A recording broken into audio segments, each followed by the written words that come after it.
What's going on, everybody? I got another analysis for you today, and I'm super excited to discuss this one because it's, every once in a while, you got to give a real simple analysis. You don't have to get too deep, and that's what we're doing today because The Darkest Minds is released into theaters, and it looks like it's going to be a film about teenagers with superpowers. So I figured, why not talk about a movie that has teenagers with superpowers? So we're going to be analyzing and talking about I Am Number 4. And right off the top, I feel there's really only 4 parts of this movie that you can dissect and go into. I don't think there's really a lot you can discuss about it. I enjoyed the film, even though it's not perfect, but let's get right into it. So the first step of all of this is discovering who you are as a person. So as we look at our main character here in I Am Number 4, number 4 essentially, I'm just going to call him number 4. I don't remember the character's name, but if we look at him as a character, throughout the course of the film, he's discovering who he is until the very end when he finally knows who he is as a person and what he's got to do for his quest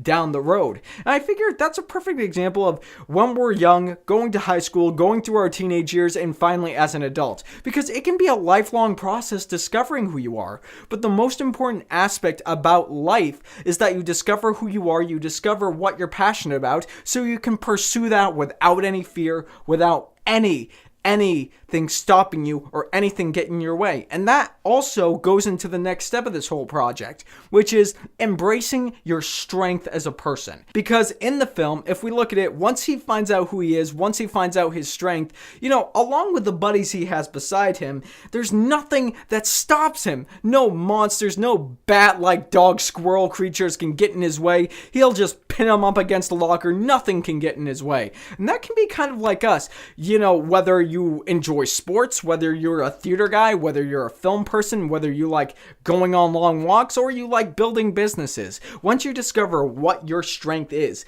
and you fully realize what you're capable of, nothing can stop you. Anything you put your mind to, you can go after it with a fierce amount of drive and passion, and nothing will get in your way. Step number 3 of this whole equation is conquering your demons. And of course, we see this in a literal and a metaphorical sense when it comes to I Am Number 4, because this kid, he's not only discovering who he is as a person and also defeating the inner demons inside of himself, but also defeating the demons that are right in front of him. And that should really be applied to us as well, because I'm sure myself, along with all of you watching this video, have your own personal things that you need to conquer.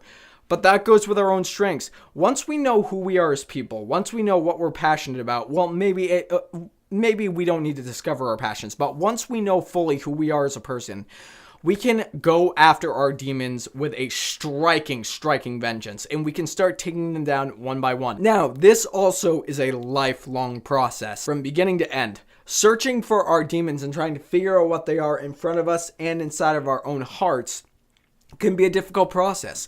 But once we know who we are, we can start going after them. And like I said, it's definitely a lifelong process. I don't think anyone can say that they've conquered every single demon that they've had in their life, because whenever you defeat one, it seems like a new one comes in your way. As long as you know who you are, as long as you're mentally strong, as long as you take care of yourself, you'll be able to take care of your demons. And now finally, step number 4. And this one might seem out of the ordinary, but it's one that I personally believe I got in the film. Once number 4, once he discovers who he is as a person, then it's at that point trying to find like-minded people who are like you, who can help you be stronger. Because as pretty much the world has stated, you will be like the 5 people you hang around the most. And that's something that I truly believe. So once you discover who you are as a person, it's time to discover people who are like-minded people who want to help you pursue your goal, and you want to help them pursue their goals and be in full support of each other.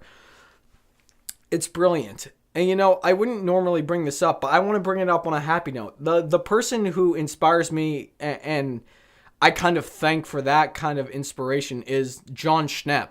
Because if we look at John Schnepp as a person, he was not only inspiring, but it seemed like he knew who he was as a person. And he was always surrounded by like-minded people who he wanted to help succeed, who wanted him to succeed, who would do anything to help him succeed.